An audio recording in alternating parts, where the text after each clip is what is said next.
Hello, boys and girls. Today we have another story time. And as you can see by the screen, today's stories remind us that God created each of us, and that means you, with special gifts and special talents. And we were each made just the way God wanted us to be made. And God loves you because there is no other you. And you matter to us all because of that. So, two of my stories are about a special boy that was born in the land of Egypt years ago when his people were enslaved. And we're going to read a little bit about his special life and how God watched over him from the very beginning. So the first story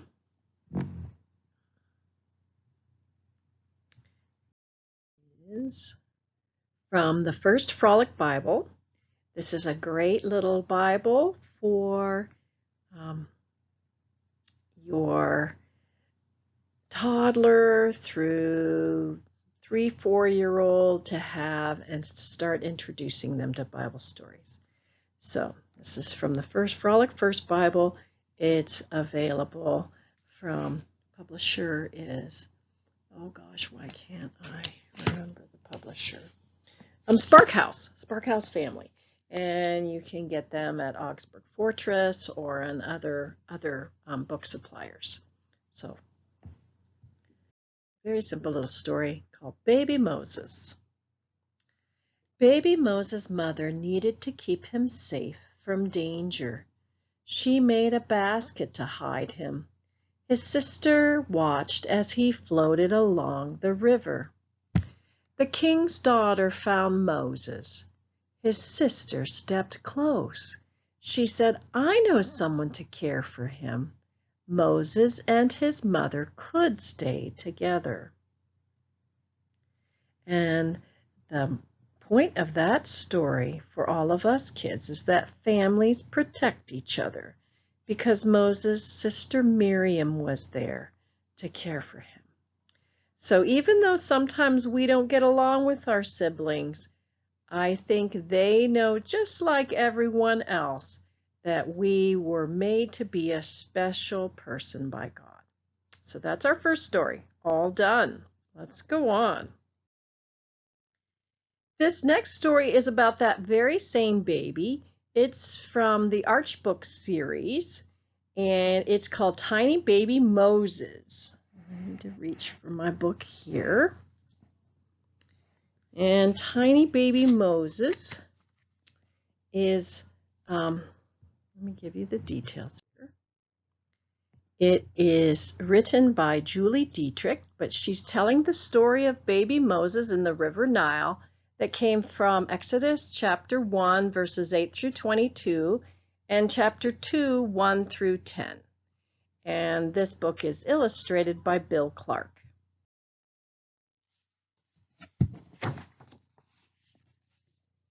Just skipping stones and chasing frogs along the River Nile. That's how two friends would spend their time, chattering all the while. For the Hebrew boy named Moses loved to hear the story of his dear friend's tale of God's full grace, a story filled with love. Now Moses came to know his friend in a most unusual way, and that's how this story will begin on that miracle of a day.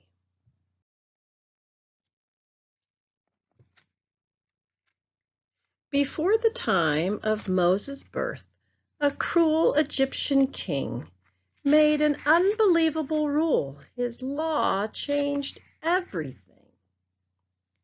The king named Pharaoh came to feel he needed more attention. The Hebrew boys were much too strong, too many to even mention.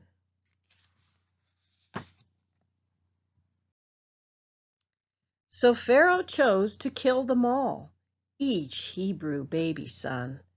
But But for the baby Moses, God's plan had just begun.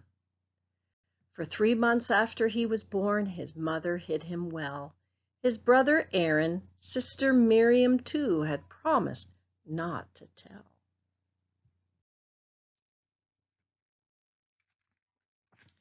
Then God showed them his daring plan. Shield Moses from Pharaoh's might, a basket for a hiding place to keep him out of sight. They tucked him in a basket warm, and then they said goodbye. God planned to save this little one while watching from on high. Miriam set the basket afloat, then hid right near the water.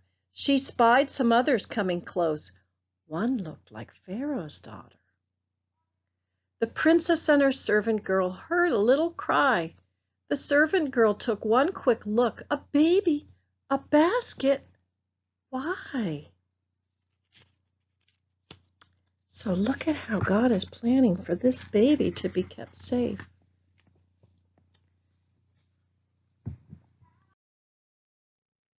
God placed these friends in Moses' life when he needed them the most. Protection came from God above, Father, Son, and Holy Ghost. For though he was a Hebrew boy, the servant girl found out, the princess chose to spare his life. God's plan without a doubt. The princess let his mother care for Moses a while longer. Then in the palace he grew up, safer, wiser, stronger.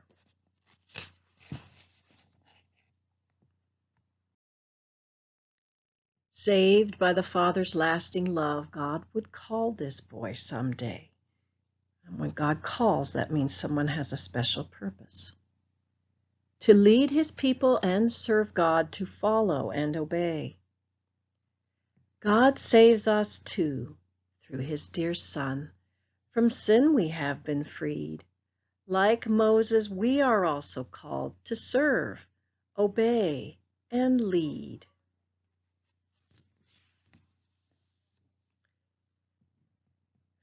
Parents, many of you know this Bible story, and you can talk this over with your child about what you know about Moses all did. Later on this week, I am going to be sharing about, it's called a book called Moses' Long Journey, and it is going to tell about him leading the people of Israel across the parted Red Sea, like it shows in this scene. So, and then we're going to talk about a story that has the 10 Commandments, which I talked about this Sunday with my children's message. So that'll be a chance to look at those a little more closely if you haven't had a chance. I wanted to start with these stories to see how God has chose Moses and how there were special ways that those little ones were cared for. That little one was cared for. Okay, next story I chose because it is just funny, and the pictures are funny, and it reminds me of how each of us is created in their own unique way, and the character in this book, this next book, had to figure out that it was okay to be a porcupine named Fluffy. So that's the name of this book, A Porcupine Named Fluffy. It's written by Helen Lester and illustrated by Lynn Munsinger. So let's go ahead with this book. I got to get it where I can have it in front of me and ready to go. So.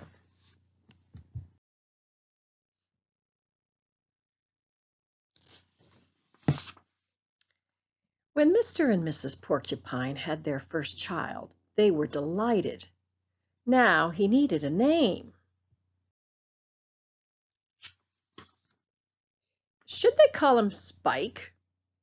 No, Spike was too common, especially for a porcupine. Think about that. Should they call him Lance? No, Lance sounded too fierce. Should they call him Needle Rooser? No, Needle Rooser was too long. Crickles, Pokey, Quillian. Then together they had an idea. Let's call him Fluffy. It's such a pretty name. Fluffy. Cute baby. All right. But soon there came a time when Fluffy began to doubt that he was Fluffy. He first became suspicious when he backed into a door and stuck fast. That was not a Fluffy thing to do. There he is. All right. He was even more convinced when he accidentally slept on his back and poked holes in the mattress. A very unfluffy thing to do. When he tried to carry an umbrella, he knew the truth without a doubt. Fluffy definitely wasn't. So he decided to become fluffier. Clouds are fluffy, he thought. I'll be a cloud. But he couldn't stay up.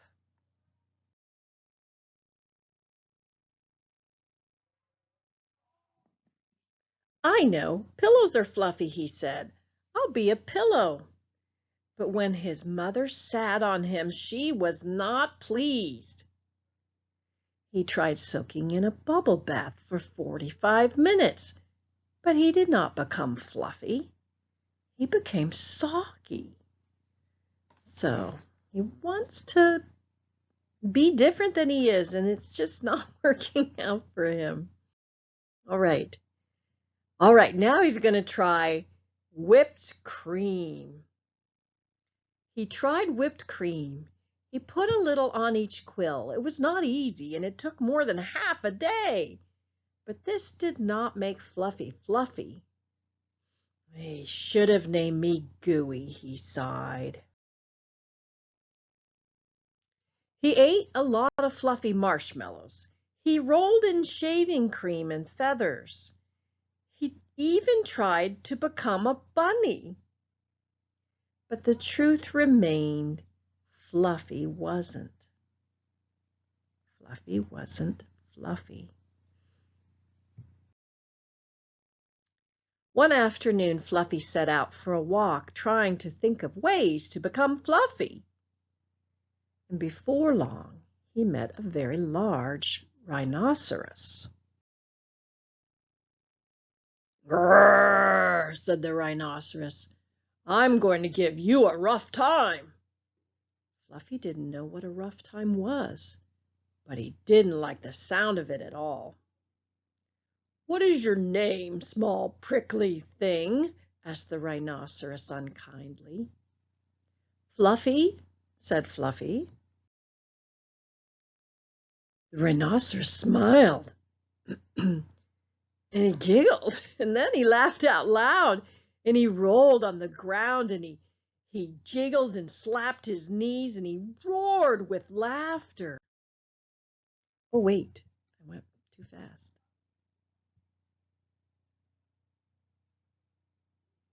Oh, I missed that. I'll have to grab that. Okay. Oh, you people have to put up with me. Okay, I missed this line. "A porcupine named Fluffy," howled the rhinoceros. Fluffy was embarrassed, but he tried to be polite. "And what is your name?" he inquired. I can't say it," giggled the rhinoceros. "Hubert," suggested Fluffy.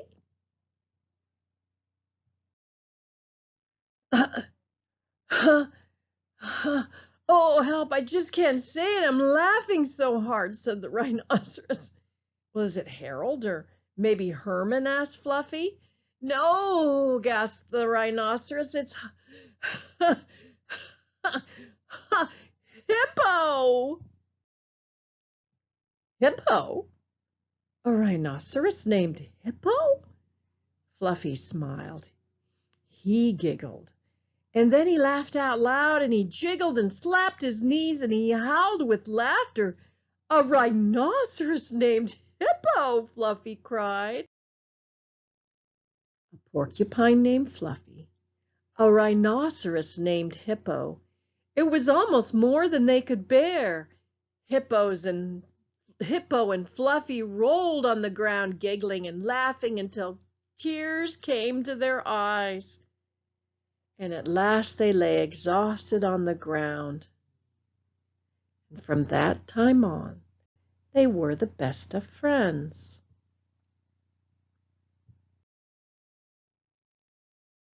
And Fluffy didn't mind being fluffy anymore, even though he wasn't. And there's the end. Sometimes we worry about what we're not, and we are enough in who we are because God made you that way. I sometimes wonder whether Moses thought he was enough. But obviously from when he was a little boy, God had an eye on him. So we'll find out more about Moses on Thursday, and you all take care. Be safe, and I miss you all. So you're welcome to send me picture messages. Ask your mom or dad to just send me a picture, and that would be really nice. So let's pray before we go. We haven't done that yet, but let's try that. Dear Jesus, watch over all of us who read and listen this day. Help us to know you love us just the way we are. Amen.